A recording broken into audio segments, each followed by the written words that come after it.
सुनसान सड़क पर नारायण जी अपने आप में ही खोए चले जा रहे थे। जब भी उनका मन दूसरों द्वारा दिए जाने वाले दुख पर व्यस्त होता, वे शांत हो जाते और चुपचाप अपने कमरे में बैठकर आत्ममंथन करने लग जाते। लेकिन इस बार तो अपने ही खून ने ऐसी बातें कही थी कि आत्मा तक लहूलुहान हो गई। जब उन्हें अपने ही कमरे में घुटन होने लगी तो वे सुनसान रास्ते पर निकल पड़े। चलते चलते वो सुनसान राह पर निकल आए थे, लेकिन उनको सुध ही कहाँ थी। उनके कदम तो रुकने का नाम ही नहीं ले रहे थे। आगे बढ़ते कदमों के साथ सरपट भागते हुए बीते दिनों की स्मृतियां उनके मानस पटल पर चलचित्र की भांति चलने लगी थी। पापा, मुझे साइकिल और लैपटॉप चाहिए। मेरे सभी दोस्तों के पास गियर वाली साइकिल और लैपटॉप है। वो सभी मुझे चिढ़ाते हैं और कहते हैं, तुम्हारे पापा तो एक मामूली किसान हैं। उन्होंने हमारे पापा की देखा देखी तुम्हारा एडमिशन इस स्कूल में तो करा दिया है जिसमें हम सब बड़े घर के बेटे बेटियां पढ़ते हैं, लेकिन वो तुम्हारे लिए गियर वाली साइकिल और लैपटॉप नहीं खरीद सकते क्योंकि तुम लोग गरीब हो और हमारी बराबरी कभी नहीं कर सकते। स्कूल से आते ही 13 वर्षीय मोहन ने अपने बैग को गुस्से में बिस्तर पर फेंका और रोते हुए अपने पापा नारायण जी से कहा, उन बच्चों ने तो बिल्कुल सही कहा है कि मैं एक मामूली किसान का बेटा हूं और मेरे पास इतने पैसे नहीं हैं कि तुम्हें साइकिल और लैपटॉप एक साथ खरीद के दे सकूं। नारायण जी ने मुस्कुराकर समझाते हुए अपने बेटे मोहन से कहा, जब आपके पास इतने पैसे नहीं कि मेरी जरूरतों को आप पूरा कर सकें, तो मुझे इतने बड़े स्कूल में पढ़ाते क्यों हैं? मुझे नहीं पढ़ना उस स्कूल में, मेरा सब मजाक उड़ाते हैं। मोहन ये कहकर जोर जोर से रोने लगा। बेटा, पैसे से कोई बड़ा छोटा नहीं होता, वो हमारी सोच होती है जो हमें बड़े छोटे में भेद बताती है, और ये भेद तुम्हें उच्च शिक्षा ग्रहण करके मिटानी होगी। उनके बीच रहकर ही तुम्हें शिक्षा और अपनी तेज बुद्धि द्वारा अपना स्थान बनाना होगा, ना कि गियर वाली साइकिल और लैपटॉप दिखाकर। नारायण जी ने अपने बेटे मोहन को चुप कराते हुए कहा। मोहन ने अपने पिता से कुछ नहीं कहा और चुपचाप अपने कमरे में चला गया।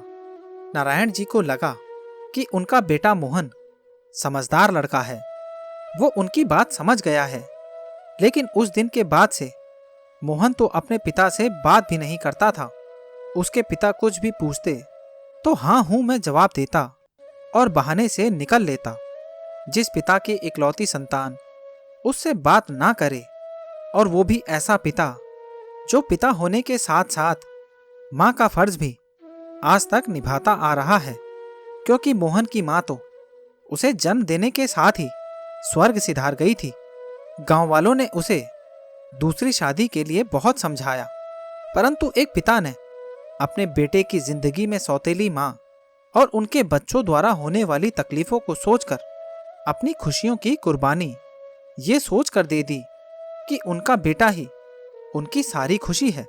ऐसे पिता पर अपने बेटे के द्वारा किए जाने वाले व्यवहार से क्या बीत रही थी, इसका एहसास मोहन को बिल्कुल भी नहीं था। अपने बेटे की खुशी के लिए नारायण जी ने अपनी जमीन का वैसा टुकड़ा बेच दिया जिस पर वो खेती कर अपना और अपने बेटे का पेट पालता था। मोहन तो दोनों चीजें देखकर खुश हो रहा था, लेकिन एक पिता के सामने ये समस्या आकर खड़ी थी कि मोहन की आगे की पढ़ाई और खर्च कहाँ से आएगा। नारायण जी दिन में दूसरे किसानों के खेत में मजदूरी करते और रात में चौकीदारी का काम करने लगे। वह अपने बेटे की स्कूल की फीस और खाने पीने का इंतजाम किसी तरह से कर रहे थे। किसी किसी दिन तो उसे पूरे दिन भूखा रहना पड़ता। वो खुद तो भूखा रह लेता, लेकिन अपने बेटे को कभी भूखा नहीं सोने देता। समय के साथ बेटा बड़ा हो रहा था और साथ ही उसकी जरूरतें भी, लेकिन नारायण जी ने कभी भी अपने बेटे को अपने जैसा बनाने की नहीं सोची। उसके बेहतर भविष्य के लिए वह समय समय पर कुर्बानी देता रहा। कुर्बानी कभी व्यर्थ नहीं जाती। नारायण जी की सालों की कुर्बानी और बेटे की मेहनत ने रंग दिखाया और मोहन कृषि विभाग में अफसर बन गया। नारायण जी की खुशी का ठिकाना ना रहा। धीरे धीरे समय के साथ पिता बेटे की जिंदगी सुख से बीतने लगी। कुछ वर्षों बाद नारायण जी की जिंदगी में खुशियों के बेहतरीन पल आए। अब वह दादा बन चुके थे और पोते पोतियों के साथ उनकी जिंदगी आराम और सुख से बीत रही थी कि अचानक एक दिन उनकी जिंदगी में भूचाल आ गया। एक दिन मोहन ने अपनी पत्नी पर अपने पिता के सामने ही हाथ उठा दिया।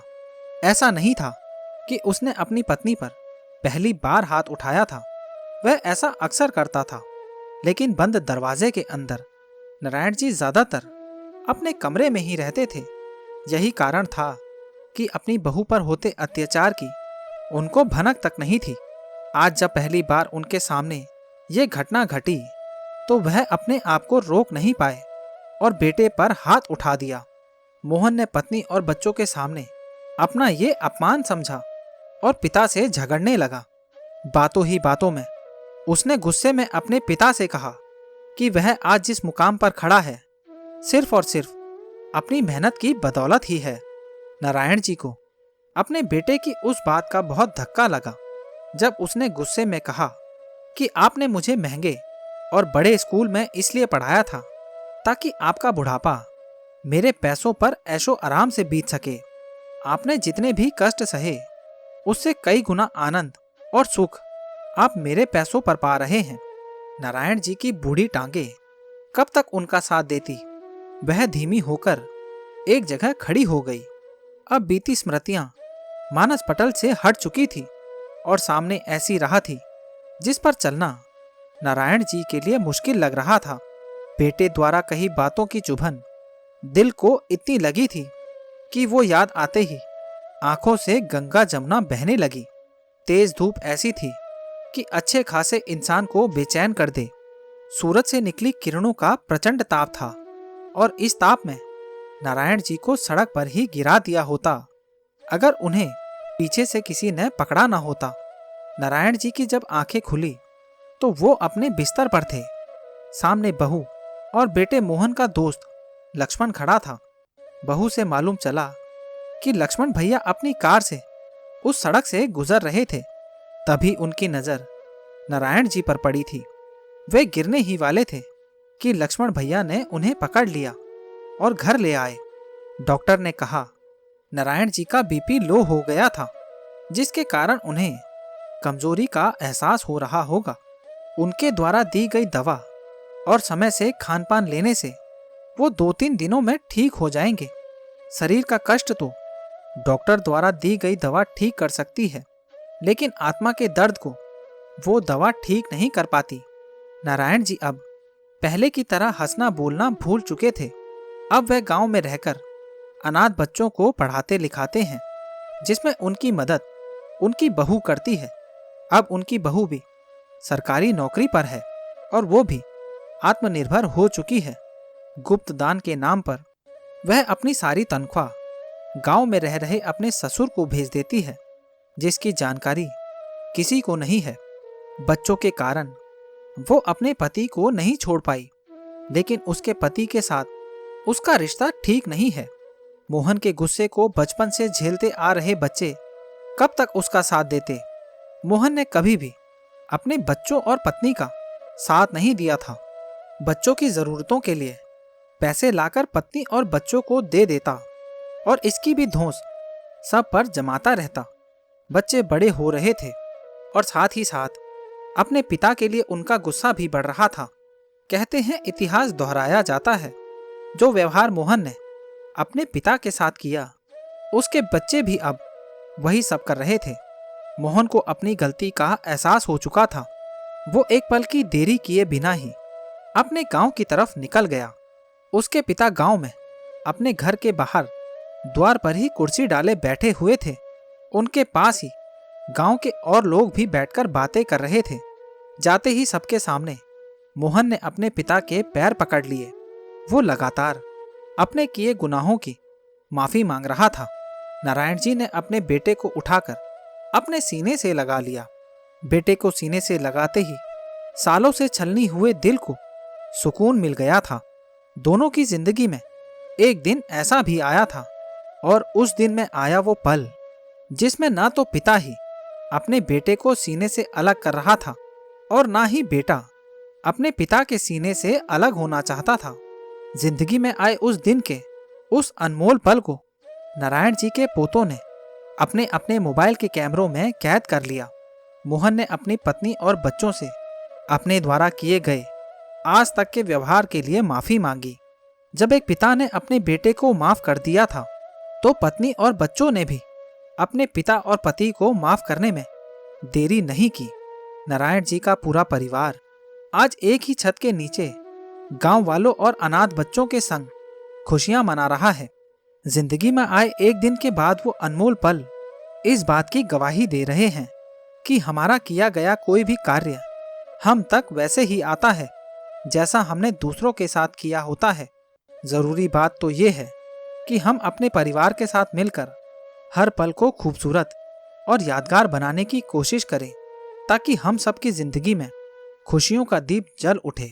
तो दोस्तों, ये कहानी आपको कैसी लगी और इस कहानी के बारे में आपकी क्या राय है, नीचे कमेंट बॉक्स में ज़रूर बताना। और अगर अभी तक आपने चैनल को सब्सक्राइब नहीं किया है तो सब्सक्राइब कर लेना।